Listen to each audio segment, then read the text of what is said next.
Olá, aqui é Lara Lima Sattler. A gente vai falar um pouquinho hoje nesse vídeo com a Ariane Pereira, que é diretora de planejamento da Intercom e integrante da a equipe coordenadora da Expocom.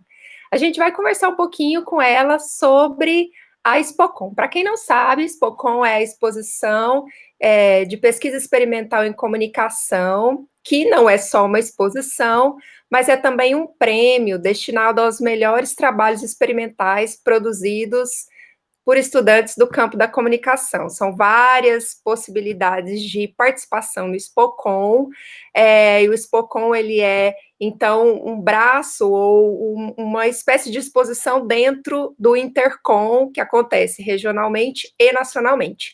A Ariane vai falar um pouquinho para a gente sobre os objetivos da Expocom, essa exposição. É com você, Ariane. Obrigada pelo que falar da Expocom, é sempre um prazer, justamente pelos objetivos que ela tem. A Expocom, ela é, como você disse, um dos eventos integrantes da programação do Intercom, que é o evento promovido anualmente pela Intercom, que é a Sociedade Brasileira de Pesquisadores de Estudos Interdisciplinares em Comunicação.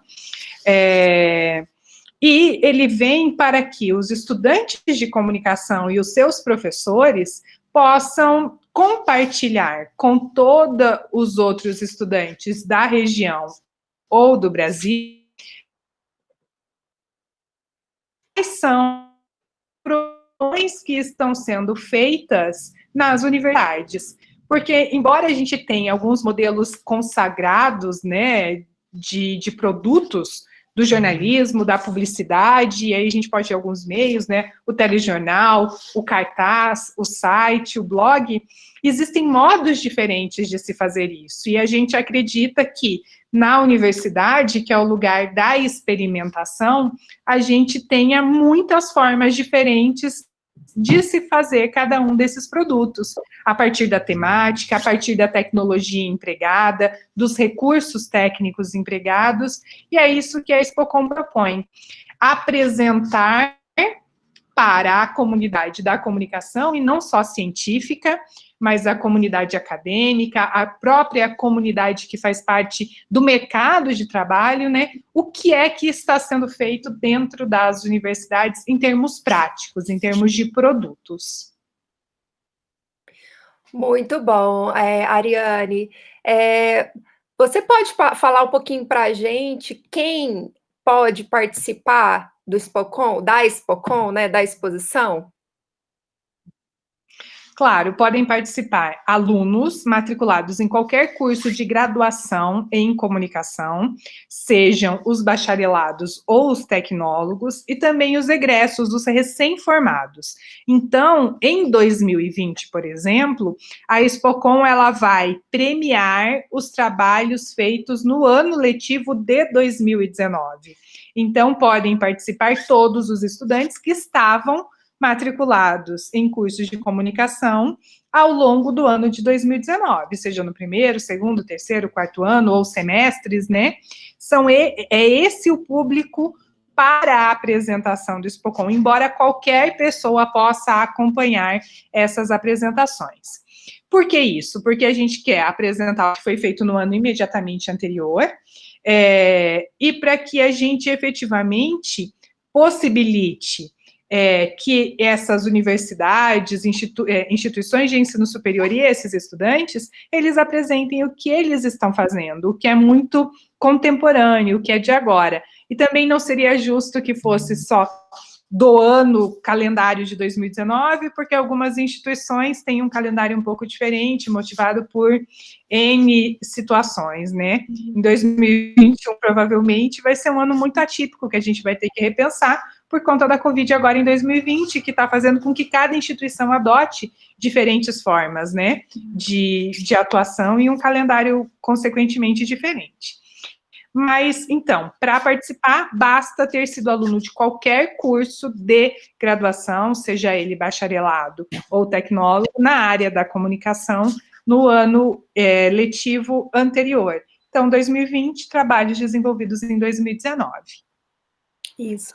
Já que você tocou no assunto dessa nosso atual momento, né, que é essa pandemia que está, enfim, nos fazendo repensar a comunicação e a informação como um todo, eu queria que você já aproveitasse e comentasse um pouquinho como é que vocês pensaram esse Expocom virtualmente, assim, o que você acha que, enfim, vai ser potente, o que vai ser desafiador para a gente pensar nesse momento em que o Expocom vai acontecer de modo totalmente virtual? Primeiro, dizer que a diretoria da Intercom, ela pensou muito e durante muito tempo refletiu, né, sobre as características desse momento, e a gente segurou a decisão de fazer online até o momento que dava, né? A nossa intenção desde o início era manter os encontros presenciais, porque nós da diretoria, acho que como a maioria dos brasileiros acreditaram que fosse ser um pouco menor, né, esse período de crise, esse período de contágio. Então, a gente foi protelando a decisão para que os encontros fossem presenciais.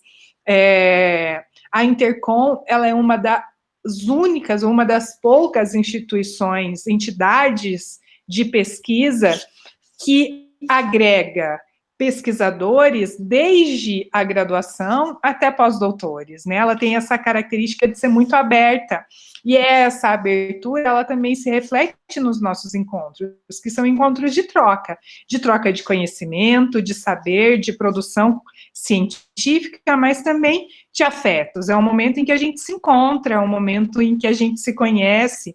Então, claro que presencialmente seria o ideal. Não conseguimos isso, não vemos possibilidade de realizar em segurança um encontro que reúne tantas pessoas num único momento, num único lugar, né?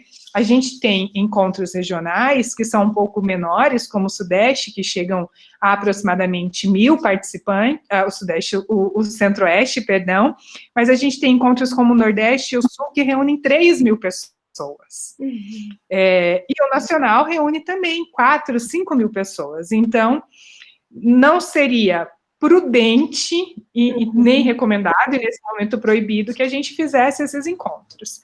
Então, a alternativa que a gente encontrou foi realizar esses encontros de forma virtual, de forma remota. E, então, a gente buscou alternativas para que a gente pudesse ter os encontros regionais e o encontro nacional ainda em 2020, né? Os regionais são 5. E aí a gente precisava pensar numa tecnologia e implementar essa tecnologia para realizar os 5 encontros mais o nacional. E os regionais precisam acontecer com uma certa antecedência do nacional, porque a gente tem a apresentação de trabalhos nos mesmos, a gente precisa que os ganhadores da Expocom, por exemplo, sejam transpostos e reavaliados no nacional, então é preciso de um tempo entre eles.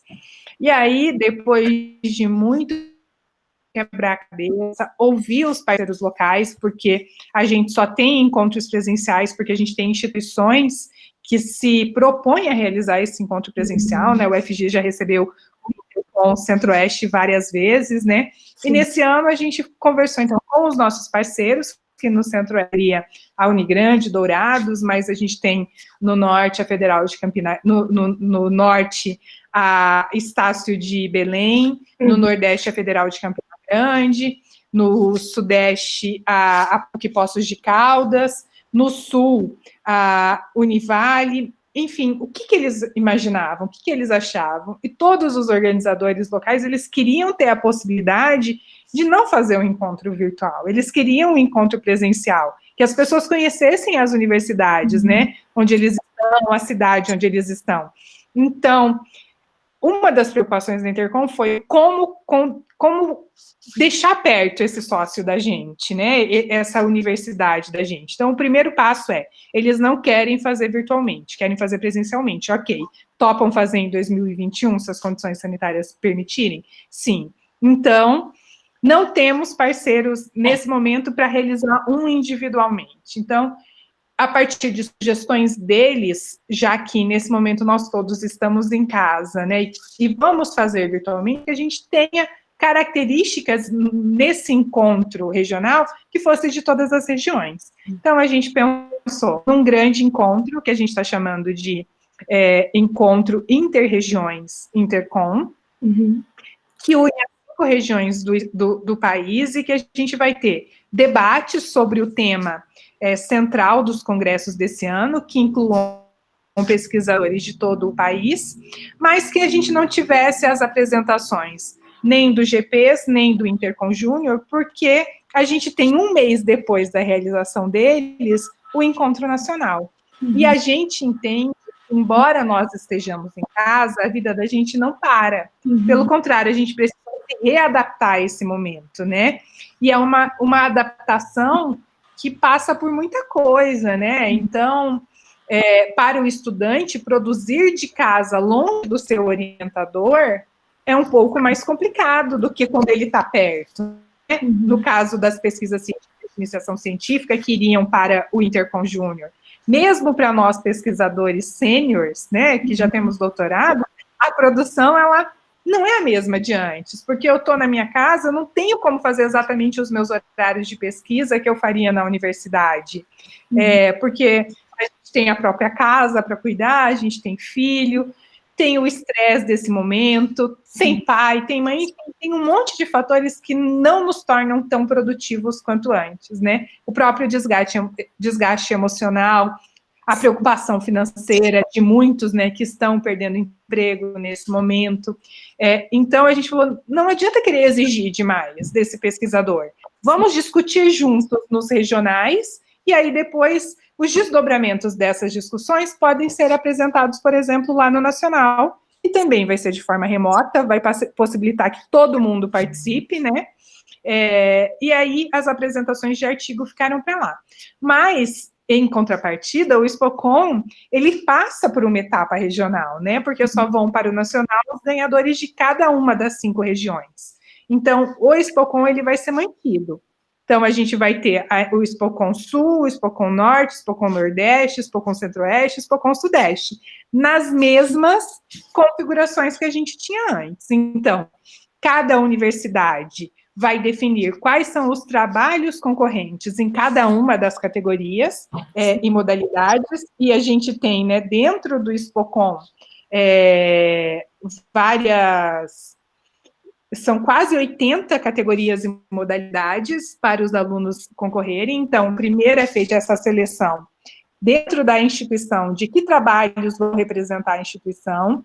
O coordenador institucional, que pode ser o coordenador de curso ou um coordenador designado, né, por esse colegiado, vai cadastrar esses trabalhos no sistema da Intercom, e, na sequência, os estudantes vão submeter o trabalho, do mesmo modo que era feito anteriormente. Ele preenche o formulário, né, que substitui um paper, que substitui um artigo, ele é mais um formulário técnico, e encaminha o produto.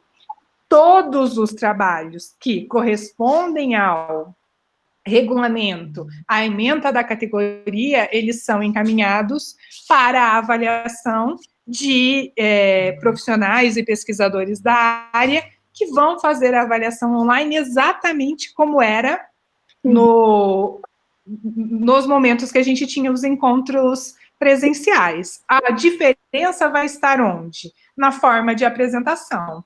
Antes, os 5 finalistas, os 5 trabalhos com maiores notas de cada categoria, eram apresentados no congresso. Agora, essa apresentação vai ser online. Essa é a principal diferença. Nossa, que crise, né, que a gente está vivendo, e que readaptação que foi necessária ser feita nesse momento.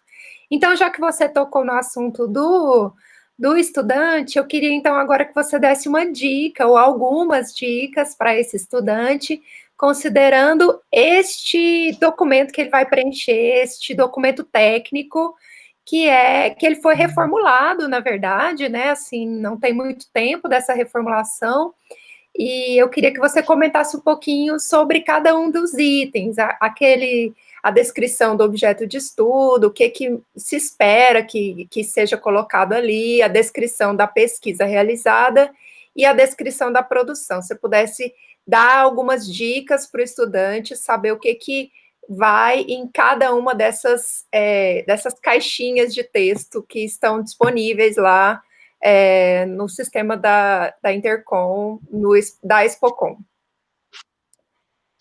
Em primeiro lugar, Lara, minha recomendação para estudantes e professores é: leiam o regulamento, leiam as ementas, porque muitas vezes a gente acha que a categoria X é a mais legal, mas se a gente olhar para outras categorias, a gente vai ver que o trabalho se encaixa melhor em outras ementas, né? Então, a primeira coisa, conheçam o regulamento, conheçam as categorias e as modalidades para que o trabalho possa ser indicado na categoria que melhor se encaixe esse trabalho.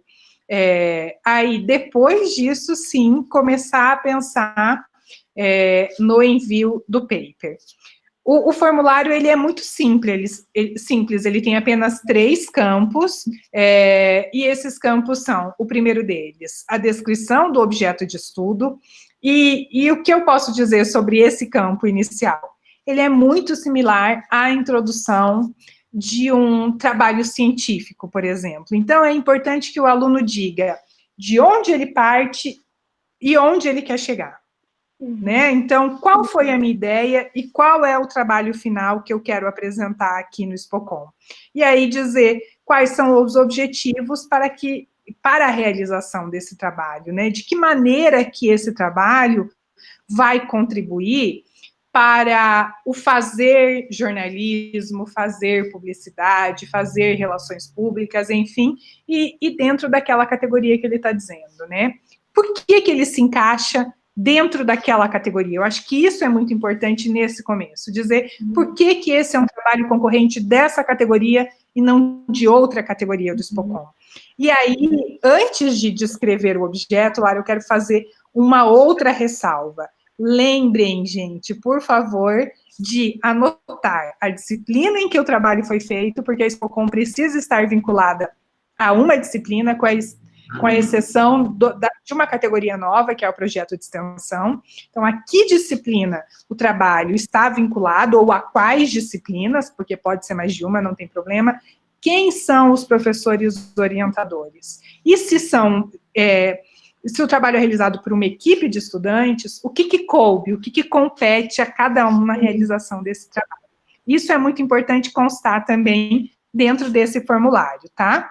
Depois que eu descrevo esse meu objeto, ou seja, que eu convenço, o que eu falaria para os meus alunos se fossem convencer? Se eles fossem se inscrever para o Expocom? Nesse campo 1, convençam os avaliadores que o trabalho de vocês é legal. Né? Esse é o primeiro ponto, para que ele olhe o restante dos campos e para o produto com olhos de que assim, nossa, o aluno pensou nisso, ele tem uma ideia diferente, apesar das dificuldades, ele tentou executar da melhor maneira possível. Aí depois, no segundo campus, que é a descrição das pesquisas realizadas, ele vai variar um pouquinho no conteúdo para cada uma das categorias. Vou pegar jornalismo e publicidade. Em PP, há muito mais um planejamento, um plano anterior realizado do que em jornalismo. Para PP existem regras, né, existem etapas a serem cumpridas, que no jornalismo não tem. Então, o que é importante que a gente tenha nesse campo de descrição da pesquisa? Pensei num produto, como é que eu planejo a execução desse produto? Então, todo esse planejar o produto, quais são as minhas fontes, como é que eu chego a elas, por que elas são importantes, né? O porquê desse título, sei lá, uma grande reportagem, por que ela tem esse título e não outro, enfim, mostrar como é que eu pensei o trabalho. E aí, depois, no último campo, que é o campo da descrição da produção, que a gente coloque lá uma descrição, etapa por etapa, da produção. para mostrar que aquilo que eu planejei, eu executei. Se eu não executei, por que eu não executei? E se eu tive outras etapas complementares, por que elas foram necessárias? De modo a fazer com que o avaliador ele possa saber como foi toda a trajetória de realização desse trabalho. Ah, que bacana. E aí o avaliador, então, ele entra no sistema da própria Intercom e vai fazer a avaliação por ali. Isso, ele vê o produto e vê esse paper que é inserido nos 3 campos pelo aluno, né, pelo estudante líder. O que o avaliador tem acesso, gente, é exatamente isso. Ele vai ler a ementa da categoria e vai ver se aquele trabalho se encaixa à ementa, e aí, a partir disso, ele vai olhar a qualidade do paper sozinho, a qualidade do produto sozinho, e se os dois se encaixam, porque às vezes a gente tem papers muito bons, trabalhos muito bons, mas parece que o paper era de um produto e o produto era de outro paper, que eles não se encaixam, né? Ou então, que embora o paper... Essa é uma questão, muitas vezes no paper, os estudantes tentam convencer que aquele trabalho se encaixa na categoria e modalidade, mas quando a gente vai ver o trabalho, ele não é exatamente, tá? Então, é pensar nas 3 coisas juntas: ementa, paper e produto, para que eles converjam e mostrem o porquê o produto está ali e a qualidade. Clara, se me permite, eu quero só complementar como se dá o processo depois, né? Porque é aí que a gente tem a mudança, que é a apresentação virtual. Do mesmo modo que nos anos anteriores, só os 5 produtos, os 5 concorrentes com as maiores notas eram apresentados, vai ser exatamente assim no virtual. Então, agora, os alunos fazem as inscrições já estão abertas, o preço da inscrição desse ano é de R$20, desculpa. E aí eles submetem o trabalho é avaliado, e aí vai ser divulgada a lista dos finalistas. Divulgada essa lista, nesse mesmo sistema de submissão, vai abrir uma nova caixa, um novo campo. Para quê? Para que o aluno grave um vídeo de apresentação, que deve ter entre 5 e 8 minutos, poste em qualquer programa de compartilhamento de vídeos, como Vimeo, como YouTube, coloque o link ali nessa caixa. E aí, esses trabalhos vão ficar, essas apresentações, o paper e o próprio produto desses 5 finalistas vão ser colocados numa sala virtual, mas uma sala de apresentações, para que qualquer estudante, qualquer professor, pesquisador inscrito no encontro Interregiões possa entrar e visualizar esse trabalho. E aí, para mim, o ponto-chave, o ponto alto, o melhor momento dos congressos regionais é a cerimônia de entrega da premiação do Spocon, né? Porque nos regionais os estudantes vão em peso, as universidades vão em peso, então é muita festa, né? E a gente está agora nesse momento de pensar como transportar essa festa do presencial para o virtual, para que ela efetivamente tenha característica de festa e de comemoração, porque é isso que a gente quer, comemorar com os estudantes, com os professores e com as instituições, a vitória de cada uma delas, né, porque é um processo para todos nós produzir, né, e pensar a comunicação. Que ótimo! Então, vamos torcer para a gente ter uma festa bem bacana, apesar da crise, né? Porque a gente também tem que comemorar, né? Porque estamos ralando bastante nesse momento, eu imagino que vocês aí também. E muito grata pelos esclarecimentos. Eu acredito que agora vai ficar muito mais fácil para todos nós. Enfim, continuar participando do Spocon em 2020, apesar de tudo. A gente espera a participação de todos vocês. Muito grata, então, Ariane. Eu que agradeço. Até que possamos nos encontrar presencialmente. Até, beijo, gente. Obrigada.